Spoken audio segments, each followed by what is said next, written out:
Alors, il me revient maintenant la responsabilité de conclure. Pour ceux et celles qui me connaissent, les meilleures conclusions d'une longue journée, c'est des conclusions courtes. Et je vais commencer, pour ne pas oublier, par les remerciements. Remerciements, j'en ai fait ce matin, mais encore une fois, nos 22 experts, orateurs, débatteurs ont été exceptionnels. Vous ici dans la salle, venant donc de différents horizons. Ceux qu'on a vus en vidéo aussi, ces citoyens qui nous ont dit un petit peu ce qu'ils attendaient.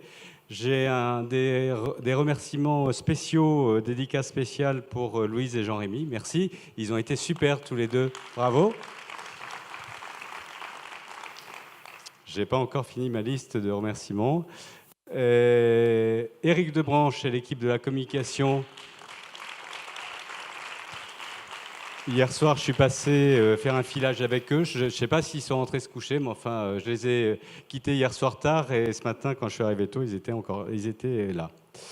Et puis la commission communication du LEM et les membres de cette commission, donc, qui est dirigée par Jean Monin, que j'ai aperçu tout à l'heure.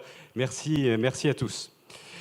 Je ne vais pas redire tout ce qui a été dit aujourd'hui parce qu'il y a une telle densité de matière, en fait. Et puis, j'étais impressionné par les propos de Geoffroy Roux de Bézieux qui a repris beaucoup de choses qu'on a échangées aujourd'hui sur les enjeux et les attentes. Moi, j'ai été très touché ce matin par les paroles de patients.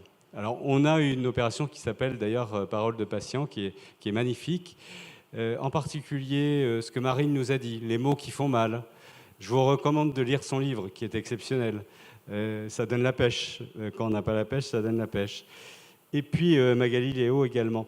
Et je retiens de leurs deux interventions, soyez plus transparents. Bon, c'est une des valeurs que je souhaite mettre en œuvre.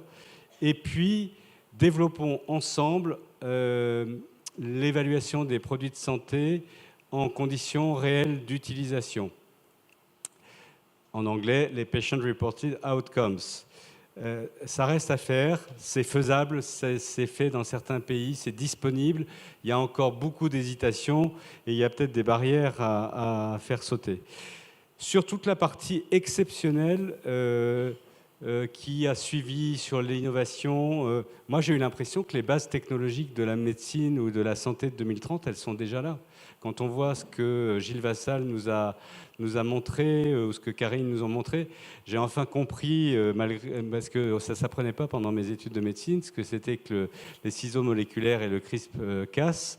J'ai compris ce que c'était que le single cells, où vous pouvez faire, grâce à la microfluidique, faire couler dans un petit tuyau, cellule par cellule, des cellules que vous allez reprogrammer après. Donc la technologie errande en postprandial nous a, de façon extrêmement simple, expliqué ce qu'était et ce que n'était pas l'intelligence artificielle. J'ai retenu aussi comment bloquer une voiture connectée. C'est pas mal, c'est simple, mais ça prouve, il a le génie d'expliquer des choses extrêmement complexes de façon simple. Alors tout ça, ça existe, c'est disponible. Et je pense que ça va nous aider à passer d'une médecine et des soins de tous les professionnels de santé, et d'un système de santé qui était destiné à soigner, mais qui va peut-être réparer et prévenir mieux. Et on sera, un certain nombre d'entre nous, on assistera à la présentation donc, du projet du président de la République et de la ministre de la Santé sur la réforme du système de santé, dont on sait qu'elle s'impose et qu'elle est nécessaire, et ça aura lieu mardi. Alors si tout ça est disponible, qu'est-ce qui nous manque ?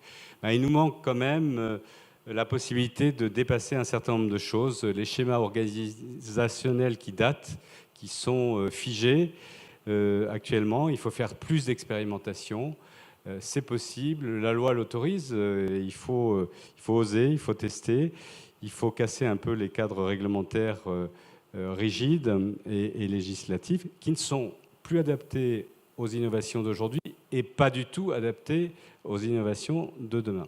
Et puis, il y a eu énormément de discussions sur l'accès. Donc, accéder, je dirais que c'est le deuxième mot fort de cette journée, c'est comment assurer un accès équitable, facile, rapide à toutes ces innovations. Alors, on a parlé d'accès précoce avec les ATU et le fait qu'en France, on a un système unique, mais qui est fragilisé, qui est menacé. Donc, c'est non seulement indispensable de le consolider, mais de l'étendre et de le développer. La nécessité de simplifier l'évaluation avec le VTR, la nécessité d'avoir sur une présomption d'innovation, donc un VTR qui soit conditionnel, et puis que tout ça aboutisse derrière avec des fixations de prix qui soient adaptées à ces nouvelles innovations. Il ne faut pas esquiver, je crois, et c'était une demande forte aussi lors de la table ronde sur l'évaluation, esquiver le débat sur le prix. Et il faut qu'on soit capable, tous ensemble, de parler du passage du prix à la valeur, de la valeur à l'efficience. Ça a été mentionné par Philippe Lamoureux ce matin, parce que les innovations de demain vont certainement, pour la plupart d'entre elles, créer de l'efficience dans le système de santé. C'est-à-dire qu'il faut décloisonner les enveloppes et ce qui peut coûter plus cher d'un côté coûtera moins cher de l'autre. Voilà. Alors, je vous propose maintenant, en conclusion, qu'on prolonge, pas ce soir, mais demain, après-demain, lundi, ensemble, la richesse de nos débats d'aujourd'hui. Alors, bien sûr, il y a les réseaux sociaux, il y a les sites que vous avez. Vous aurez à la sortie une petite clé USB dans laquelle je vous recommande chaudement la lecture du rapport Progrès thérapeutique fait par la Commission des affaires scientifiques du LEM.